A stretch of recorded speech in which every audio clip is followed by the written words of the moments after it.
છે કે કોલસો અને હીરો બે સગા ભાઈઓ છે. Coal and diamond are real brothers, rather they are twins. એ જોડિયા છે, કારણ કે કોલસો પણ કાર્બન એટમ છે, હીરો પણ કાર્બન એટમ છે. કોલસો 100% કાર્બન છે, ડાયમંડ પણ 100% કાર્બન છે.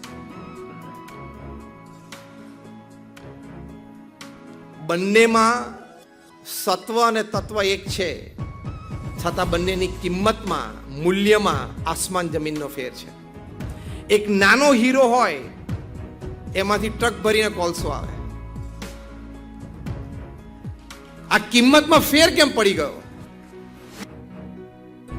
The one principal reason of this difference between coal and diamond, કે જ્યારે કાર્બન એટમ છે હેફેઝાર્ડ ગોઠવાય, કોઈ નિયંત્રણ વગર